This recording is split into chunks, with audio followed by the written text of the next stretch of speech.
Welcome, my dear students of class 10A and 10B. The following points, as I mentioned in the board, please look at it. Lesson number 2, growth of nationalism. Points mentioned in the board, please look at it. Formation of the Indian National Congress, the first point. What is the formation? How was the Indian National Congress formed? What were the factors led to the growth of the Indian National Congress? You know, my dear students, the Indian National Congress, which was formed under the initiativeness of A.O. Hume, also had become a great factor for other Congress leaders, since they also strongly supported the stance of A.O. Hume. Why?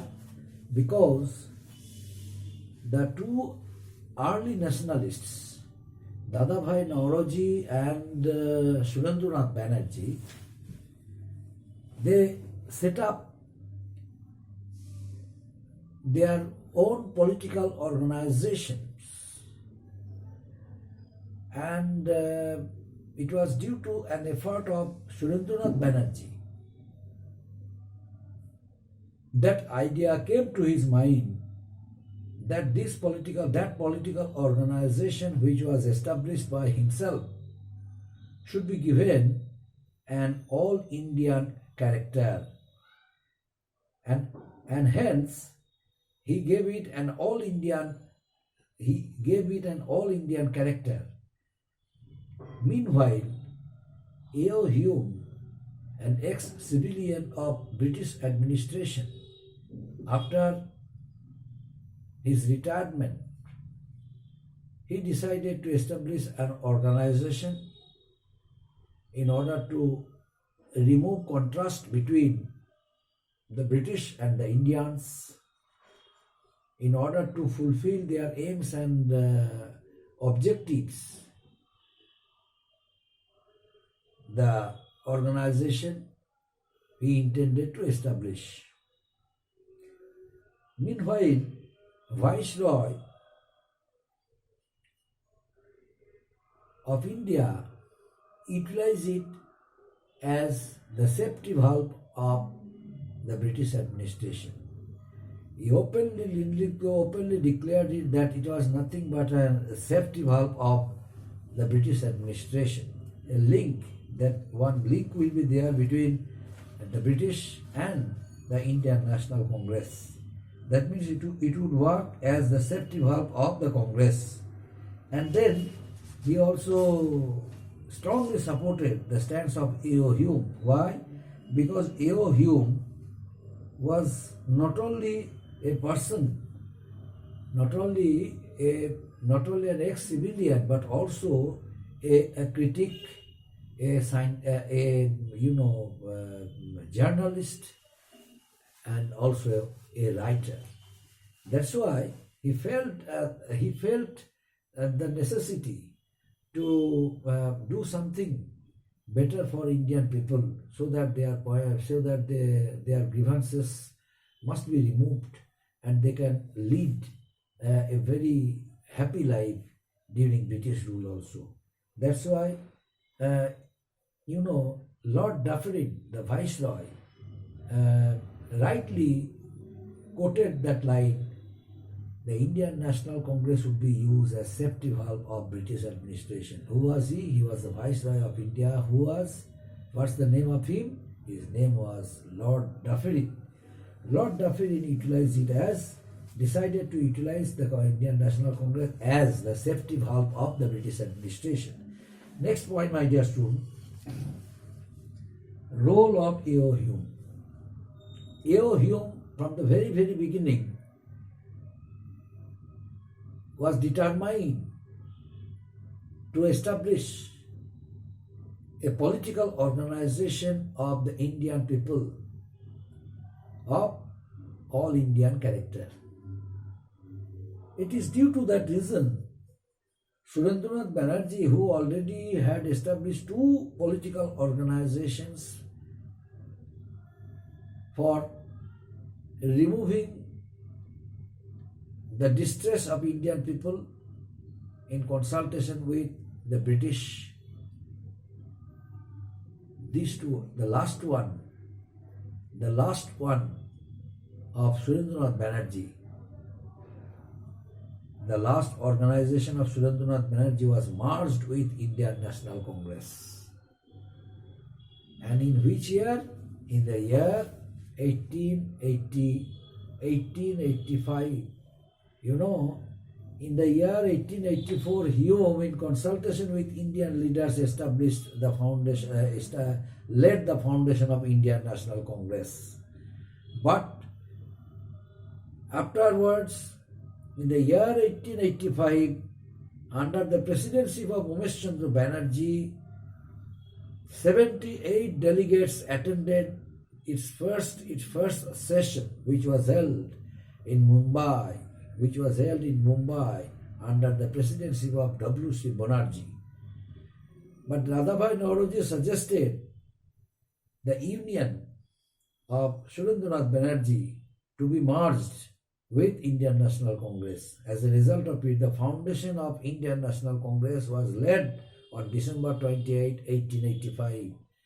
And that's why rightly Viceroy Lord Dufferin said the Congress, Indian National Congress, would be used as the safety valve of British administration.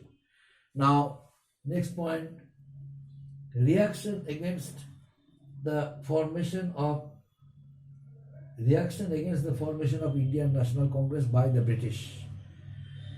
Initially, Lord Dufferin commented that the INO, means Indian National Congress, would become a safety valve of the British. But ultimately, some other Britishers, they directly criticized A.O. Hume, but ultimately won over A.O. Hume, since A.O. Hume belonged to England also. Since he belonged to British race, they convinced A.O. Hume to protect the interests of the British in India. As he belonged to England and he established that political organization, Indian National Congress, they expected the cooperation of A.O. Hume. That's why they tried their level best to make it understand the necessity to convince Indian political leaders and to brought them to the mainstream, so that they must not criticize the British rule and they must understand the shortcomings of the British government. And next point, another point, aims of the Indian National Congress. What were the aims of Indian National Congress? There are some aims of the Indian National Congress. Number one, to develop and consolidate the feelings of national unity among the Indians, to formulate popular demands and present them before the British government in a legitimate way. And number three, to train and organize public opinion so that the people of all classes of India must become a part of the national movement against the British government. And next one, to promote friendly relations between nationalist political workers and from parts of the country. And lastly, to train and organize public opinion. So these were the important aims of the Indian National Congress. Next point, Surat session. Now, what was the importance of Surat session? The importance of the Surat session of the Congress was that the session gave a birth of a split between the early nationalists and the assertive nationalists. the two wings of the Congress had been working in consultation with each other from the very beginning, but although their ideologies were different than that of each other, their ideologies was not as same as they could work unitedly. Their ideologies were different. Their ideologies were different than that of their ideologies were different from each other. That's why they decided to work separately and start and working separately.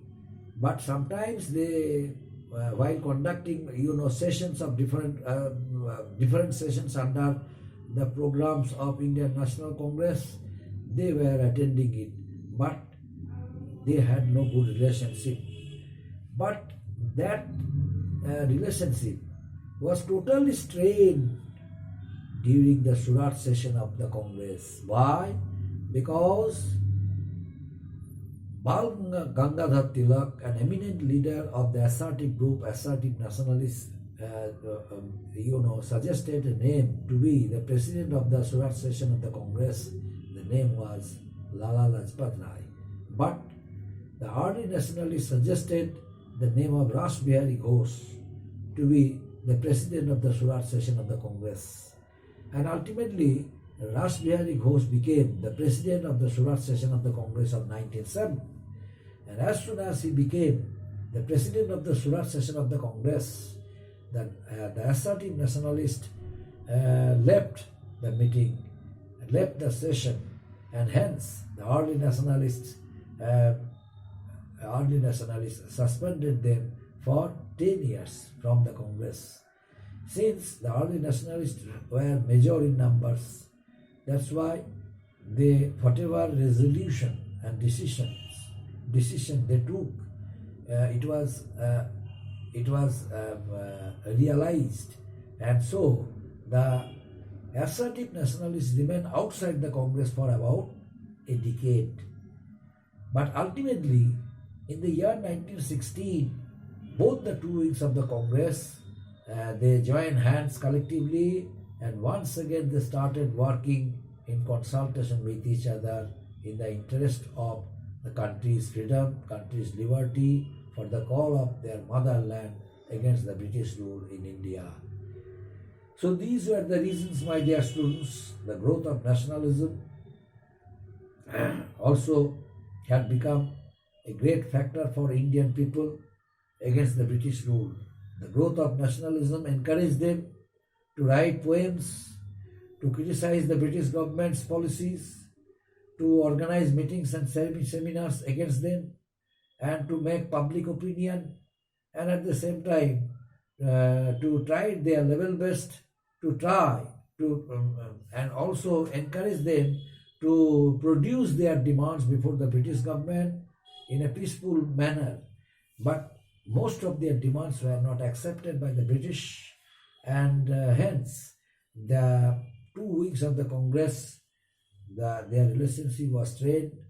The early nationalists wanted to produce their demands in a legitimate form, legitimate way, peacefully, because they strictly followed a system of 3 P's: prayer, petitions,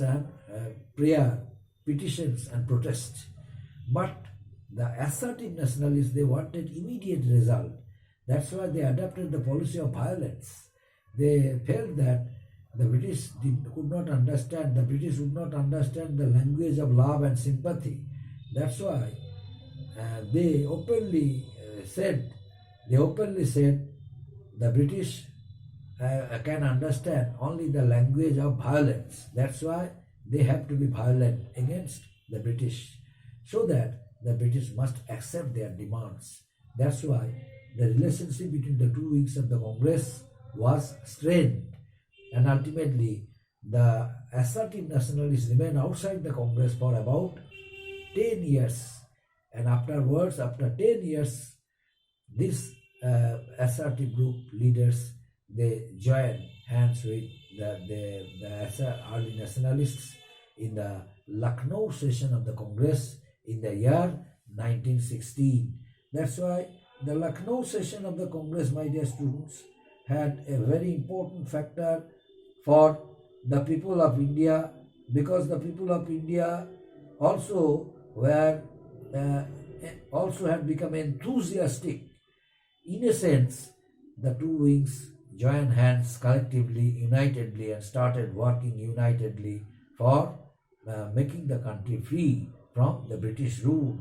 That's why they both of the two organs of the Congress, early nationalists and assertive nationalists, they made their own programs, and ultimately they strongly protested against the wrong and repressive policies of the British, against the unjust rule of the British, and ultimately a number of Indian educated people became the members of the assertive nationalists and early nationalists. Although the members of the early nationalists were, although the members of the early nationalists were very large in numbers, but later on the numbers of members had been decreasing, and the members under the assertive nationalists were increasing day to day, only because of their popular policy, because of their popular movement, because of the system by which they made public opinion, and throughout the whole parts of India, they scattered their revolutionary thinkings and ideas among the Indian people, and hence almost all people of India, they responded to the call of the assertive nationalists, and also the other foreign leaders who were living abroad, they also extended their keen cooperation towards the assertive leaders, and ultimately the fruits of it also the early nationalists had, and they also were encouraged with the ideals of the early assertive nationalists like Bal Gangadhar Tilak, Lala Lajpat Rai, and Lala Lajpat Rai, Aravind Ghosh, and Bipin Chandra Pal. So these three persons, Lal, Bal, and Pal, they encourage Indian national movement, and the youth of India, students of universities and colleges, to organize their movements independently, to criticize the British government by publishing a number of pamphlets, by publishing souvenirs and magazines, so that the British must come to know what happened in India, what was happening there in India, only because of their wrong policies, and they must change their repressive policies and must frame good policies for the Indian people, for their all-round development. Up to this, my dear students, thank you.